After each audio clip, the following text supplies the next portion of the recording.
ఇంకెరోజు అయితే 13వ తేదీ ఆగస్టు నెల 2024 మంగళవారం. ఇంకెరోజు మనం మదనపల్లి మార్కెట్లో టొమాటో స్టాక్ అంటే దిగుమతి ఎలా వచ్చి మనం ఈ వాళ్ళు తెలుసుకుందామండి.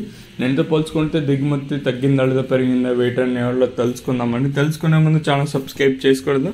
ఇంకెందుకు కావాల్సిన ప్లీజ్ లైక్ ప్లస్ సబ్స్క్రైబ్ చేసుకోండి. ఇంకా మన ఛానల్ సబ్స్క్రైబ్ చేసుకోకుండా లైక్ చేయకుండా చూసాంటే వెంటనే లైక్ ప్లస్ సబ్స్క్రైబ్ చేసుకోండి. మీ కుడి చేతి పక్కనే సబ్స్క్రైబ్ బటన్ అయితే ఉంటుంది. సబ్స్క్రైబ్ చేయడం మర్చిపోద్దండి, అలాగే లైక్ చేయడం మాత్రం మర్చిపోద్దండి. ఇంకా వర్షం విషయానికి వద్దాము, తర్వాత దిగుమతుల గురించి మాట్లాడుకుందాం. వర్షం వచ్చేసి నిన్న మనకి 9 గంటల ఇంకా వర్షం అయితే పడతానే ఉందండి. అంటే భారీ స్థాయిలో కాకుండా చినుకులు అంటే తుంపర వర్షం అయితే పడతానే ఉంది. సో సుమారుగా నిన్న రాత్రి 9 గంటల ఇంకా అంటే ఈ పొద్దు ఉదయం 5 గంటల వరకు వర్షం పడతానే ఉండింది. సో ఓవరాల్గా నేనుతో పోల్చుకున్నట్టయితే దిగుమతుల గురించి మాట్లాడుకుందాం. దిగుమతులు అయితే పెద్దగా మార్పు అయితే మళ్ళీ కొత్తగా చెప్పాల్సిన పని అయితే లేదు. సేమ్ నెనోషెడ్లో తక్కువగా వచ్చింది. అలాగే టీవీఎస్ మిడ్ మొత్తం మాట్లాడుకుంటే పెద్దగా మార్పు అయితే లేదు.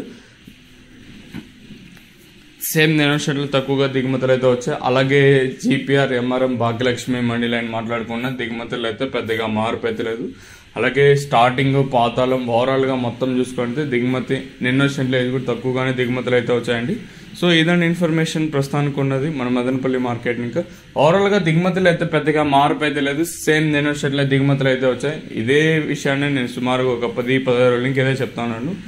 సో దిగుమతి రోజుకి ఈవెన్ సేమ్ అదే విధంగా తక్కువగా వస్తున్నా కూడా మనకు వేలంపాట్ల ఎక్కడ వేగం అయితే లేదు. ఇంకా రోజుకి ధర తగ్గుతుంది. సో మరి చూద్దాము ఈ ధరలు అనేది ఎప్పుడు పెరుగుతానైతే చూడాలి.